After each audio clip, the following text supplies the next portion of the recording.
کہ اتنا بڑا تاجر اور بیٹھے بیٹھے انا للہ و انا الیہ راجعون، یہ ہے دنیا، اٹ از کالڈ دنیا۔ تو اتنی موتیں اپنی سامنے میں نے بھی دیکھ لی، آپ نے بھی دیکھ لی، اتنے لوگوں کو مرتا دیکھا، اور موت ایسی ظالم چیز ہے، وہ یہ نہیں دیکھتی کہ آپ کی بچی کی ابھی شادی ہونے والی ہے، آپ ابھی پہلی یا دوسری کی تیاری کر رہے تھے، آپ کی ابھی ایک جاب لگی ہے، تنخواہ کا پہلا دن ہے آپ کا بیٹا ابھی جوان ہوا ہے، یا یہ کہ آپ کے ابا کو آپ کی ابھی ضرورت ہے، یا معاشرے کو آپ کی ابھی ضرورت ہے، کچھ بھی نہیں دیکھتی۔ کوئی بھی کسی بھی ٹائم پہ مر سکتا ہے۔ جب لاش میں کیڑے پڑتے ہیں اور سڑتی ہے لاش اور پھولتی ہے اور پھٹتی ہے، 2 منٹ میں انسان کی اوقات پتہ چل جاتی ہے یہ ہے کیا۔ یہ فن خان بنا پھر رہا تھا، اور اب کیسے دفناتے ہیں نا لوگ، بدبو نہ آ جائے لاش میں، اس کو دفناؤ جلدی، مٹی ڈالو اس کے اوپر، تھوڑے دن تک اس کی حفاظت ہوتی ہے قبر کی، اس کے بعد بھول جاتے ہیں۔ اور گورکن اس کا ایسا فائدہ اٹھاتا ہے ایک ایک قبر میں، یہ تو قیامت کے دن جب پاپوش کے قبرستان سے اور یہ محمد شاہ کے قبرستان سے جب مردے اٹھیں گے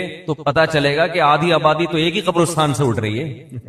ایک ایک قبر سے 25-25 لوگ نکل رہے ہیں، ایک ایک قبر میں جو ہے نا گورکن کئی مردوں کو ڈال رہا ہے، وہ بھی پریشان ہے کہ یار اتنے مردے کدھر ٹھکانے لگاؤں میں۔ تو یہ حال ہے انسان کا، ہڈیاں نکل رہی ہیں، لاش کسی کے کوئی انگلی نکل آئے گی اندر سے، کیسا حال ہوتا ہے۔ اور یہ غنیمت ہے، لیکن اس قبر کے اندر ایک برزخ کی قبر ہے۔ جیسے جب آپ سوتے ہو، آرام کرتے ہو، ایک آپ کی وہ کنڈیشن ہوتی ہے جو آپ بستر پہ لیٹے ہوئے ہو، ایک وہ کیفیت ہوتی ہے جو آپ پر سونے کی حالت میں گزر رہی ہوتی ہے، وہ کیفیت زیادہ عجیب ہے اس کیفیت سے جو آپ کو نظر آ رہی ہے۔ قرآن کہتا ہے فرعون کی ایک لاش وہ ہے جو تمہیں عجائب گھر میں نظر آ رہی ہے، وہ بھی عبرت کی بات ہے، لیکن ایک عالم برزخ میں فرعون پہ جو گزر رہی ہے نا، وہ چیز تمہیں نظر نہیں آ رہی، وہ اس سے بہت زیادہ خطرناک ہے۔ النار یعرضون علیہا غدوا وعشیا، وہ آگ ہے جس پر فرعون کو صبح اور شام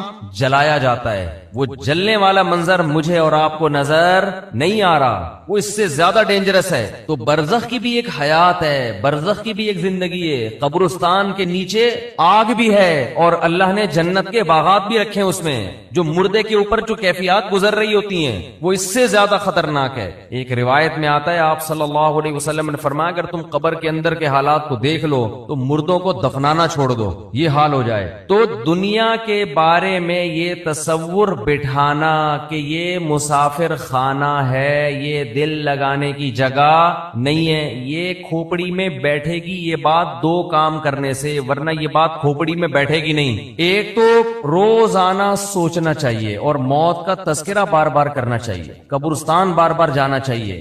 اس عمل سے انسان کو یہ احساس ہوتا ہے کہ میں دنیا میں رہنے کے لیے نہیں آیا۔ نبی صلی اللہ علیہ وسلم نے فرمایا کنت نہیتکم عن زیارت القبور فزورها فانها تذکر الآخرہ، میں نے تمہیں قبرستان کی زیارت سے منع کیا تھا۔ لوگ پہلے بدعتیں کرتے تھے، وہاں شرک ہوتا تھا، فرمایا اب تمہیں اجازت دے رہا ہوں اس لیے کہ قبرستان جانے سے آخرت کی یاد تازہ ہوتی ہے، احساس ہوتا ہے کہ کل ہم نے بھی لیٹنا ہے یہاں۔ دوسرا کام جس سے دنیا کی محبت کم ہوتی ہے وہ ہے اللہ کی راہ میں مال خرچ کرنا، خرچ کرنے کا جذبہ پیدا کرنا چاہیے۔ الذین ينفقون اموالهم ابتغاء مرضات اللہ وتثبیتا من انفسهم، سورہ آل عمران میں اللہ کا ارشاد فرمایا کہ نیک بندے اللہ کی راہ میں مال خرچ کرتے ہیں 2 کاموں کی وجہ سے، ایک اللہ کو راضی کرنے کے لیے، وتثبیتا من انفسهم، اور ایک اپنے آپ کو دین پر مضبوط کرنے کے لیے، اپنے دل سے دنیا کی دولت کی محبت نکالنے کے لیے۔ یہ جو نوٹ ہوتے ہیں نا، نوٹ کڑک کڑک، پہلے زمانے میں صوفیاء کرام اپنے مریدوں کے دل سے دنیا کی محبت نکالنے کے لیے ان سے نوٹوں کو جلوایا کرتے تھے۔ اب آپ نہ جلائیں، یہ ٹھیک عمل نہیں ہے، پہلے ایسا علاج ہوتا تھا جی، جلائیں گے بھی نہیں صحیح۔ تو وہ ایسے جلواتے تھے، ہمارے حضرت پورا وہ بتایا کرتے تھے نا کہ جیسے 5000 کا کڑک نوٹ لیا، اب جان اٹکی بھی ہے نا اس 5000 کے نوٹ، تو ادھر سے آگ لگائی نا کنارے سے، آہستہ آہستہ، ایک دم سے نہیں جلا دیا، آہستہ آہستہ جل رہا ہے، اور اس کو جلتے ہوا دیکھیں تو وہ ادھر جلے گا، ادھر اندر سے کیا جلے گا؟ دل۔ تو جب دل اندر سے جلے گا نا تو جلنے سے جراثیم آپ کو پتہ ہے کیا ہو جاتے ہیں، تو دل کے اندر جتنے وہ نوٹوں کی محبت کے جراثیم تھے اور محبت محبت کے جو گٹر ابل رہے تھے وہ آہستہ آہستہ ختم. یہ کام آپ نہ کریں, یہ جائز بھی نہیں ہے, لیکن پہلے بعض صوفیہ کرام یہ کروایا کرتے تھے تاکہ اس کے وہ پہلے پتہ ہے کیسے اصلاح ہوتی تھی, مرید کو دیکھتے تھے اس کمبخت کی بیماری ہے کیا, شیخ ٹریس کرتا آبزرو کرتا تھا کہ اس میں مسئلہ ہے کیا. وہ کہتے تھے یہ نماز تو پڑھتا ہے, یہ جناب رشتہ داروں سے بھی اچھا سلوک کرتا ہے, سب کچھ ٹھیک ہے, لیکن اس کے اندر فالٹ یہ کہ یہ نوٹوں سے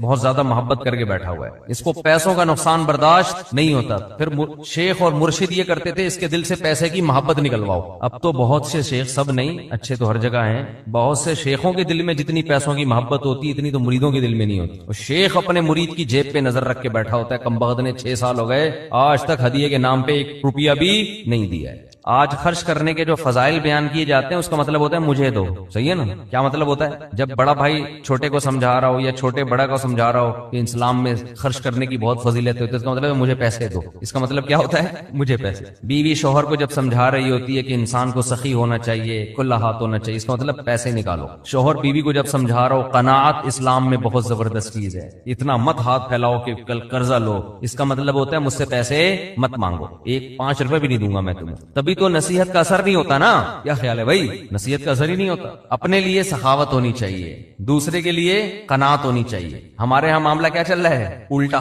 تو قرآن کہتا ہے کہ ہمارے نیک بندے اللہ کی راہ میں مال خرچ کرتے رہتے ہیں تثبیتا من انفسہم, اپنے نفس کی اصلاح کے لیے, اپنے دل سے دولت کی محبت نکالنے کے لیے.